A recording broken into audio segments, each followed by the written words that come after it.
46 साल की लीला राणा की जिंदगी में 6 साल पहले एक बड़ा बदलाव आया। पहाड़ में उगने वाली ये दालें और फसल उनके जीवन का हिस्सा तो थीं, लेकिन अब उन्होंने इसके महत्व को बारीकी से समझा है। आज अपने पति के साथ मिलकर वो न केवल बड़े जतन से पारंपरिक पहाड़ी दालें और सब्जियां उगा रही हैं, बल्कि अन्य ग्रामीणों को भी जागरूक कर रही हैं। अब उनकी रसोई से जो पौष्टिक पहाड़ी व्यंजन निकलते हैं, उनके बारे में वो बड़े फख्र से बताती हैं। हमारे बच्चे भी इसको खाना छोड़ दिया था ना एक बार, जैसे भट हैं, कहत हैं, मडुआ है, झुंगरा है। एक बार ये बच्चों ने सब मतलब इतना वो कर दिया था कि इसको कोई खा नहीं रहा था, बाजार का ही अच्छा लग रहा था सबको। फिर इसमें सबने इसकी तरफ ध्यान दिया जब हमें बाहर के लोगों ने बताया कि इसमें ज़्यादा तुम्हारे बाहर के खाने से इसमें ज़्यादा पौष्टिक है तुम्हारे लिए।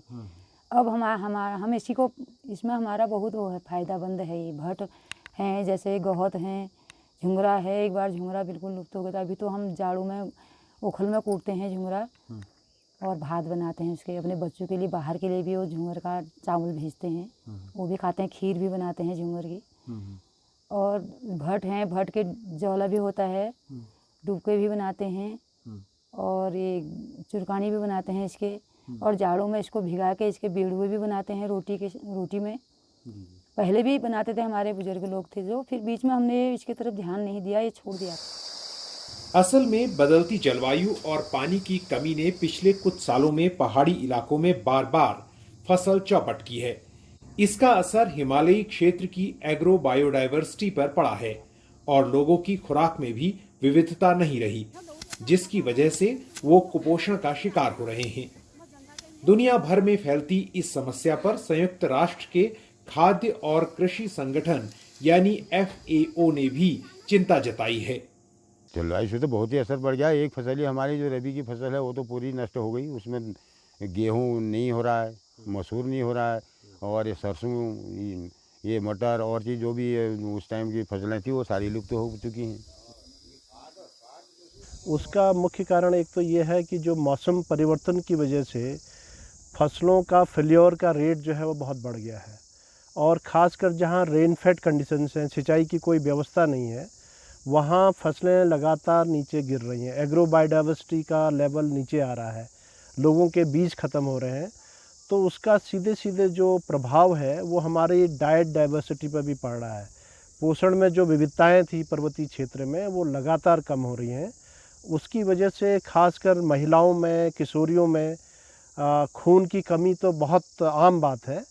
और उसके साथ साथ जो नाइट ब्लाइंडनेस है और हड्डियों की कमजोरी है, इस तरह की पोषण से संबंधित जितने भी विकार हैं शरीर में वो स्पष्ट नज़र आ रहे हैं। और जो बच्चे पैदा होते हैं वो अंडरवेट हो रहे हैं। वो सीधा सीधा जो है वो माल नरिशमेंट का एक इंडिकेटर है। और इसलिए सोचा गया कि पर्वतीय क्षेत्रों में खास तवज्जो देने की ज़रूरत है पोषण के विषय को लेकर।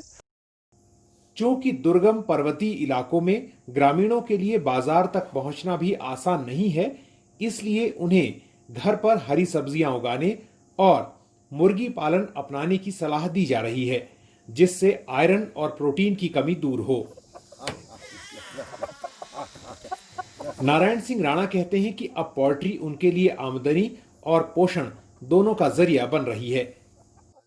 मुख्यमंत्री स्वरोजगार योजना से भी हम लोग उनको हेल्प कर रहे हैं, तो इससे काफ़ी लोग मोटिवेट हो रहे हैं। और धीरे धीरे जैसे बैकयार्ड पोल्ट्री फार्म है, से हमारा जो पशुपालन विभाग है, हम लोग पहले से ही प्रमोट करते आ रहे हैं। तो इसका रिजल्ट उन्होंने गाँव में ही देखा होगा। दो एग भी खा लिया तो उसमें सारे विटामिन हैं।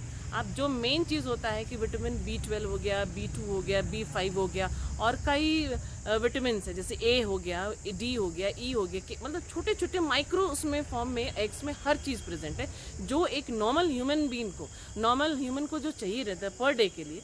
तो 2 एग में काफ़ी रहता है। और दो तो हम मिनिमम कहते हैं, 2 से 4 भी हो सकता है। तो ये एक न्यूट्रिशनल वैल्यू के लिए egg is the best, almost मतलब कह लीजिए ये सुपर फूड है। जो भी यहाँ की लोकल क्रॉप्स हैं उसमें काफ़ी न्यूट्रिशनल वैल्यू है, तो उसको हम लोग क्लस्टर रूप में खेती करवाने के लिए भी लोगों को जागरूक करने का प्रयास करते रहते हैं। इसी के संदर्भ में भारत सरकार के द्वारा और उत्तराखंड सरकार के द्वारा भी कई योजनाएं चलाई जा रही हैं। जैसे इसी क्रम में एक बहुत बड़ी योजना अभी भारत सरकार के द्वारा उत्तराखंड में चलाई जा रही है, जिसका नाम है परंपरागत कृषि विकास योजना, जिसमें क्लस्टर के रूप में खेतों का चयन करके, कृषकों का चयन करके उनको इस प्रकार की परंपरागत जो यहाँ की फसलें हैं उनको बोने के लिए और उसकी वैल्यू एडिशन करके उनको मार्केट में बेचने के लिए, ताकि कृषकों की भी एक आय हो और उनको उनकी जो न्यूट्रिशनल रिक्वायरमेंट है बॉडी की वह भी कंप्लीट हो।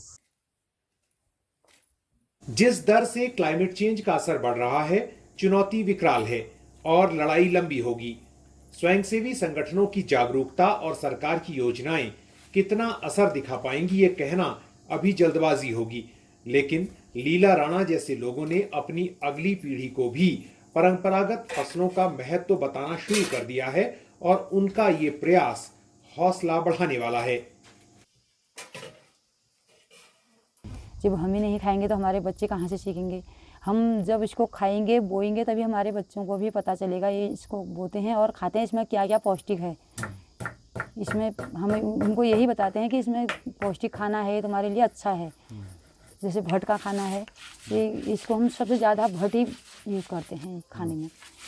भट हमारे हर जब पहले जाड़ू में बारिश होती थी, इनको हम तवे में भून के भी बच्चों को खिलाते थे, खाते थे भी खुद और बच्चों को खिलाते थे भी। और अभी भी खाते हैं, अभी भी जाड़ू में जब बच्चे इकट्ठे हो जाते हैं घर में तब ठंड हो जाता है और इन्हीं को भून के उसमें और आग भी सेकते हैं और उसको खाते रहते हैं बारिश में। अच्छा लगता है बच्चों को ये।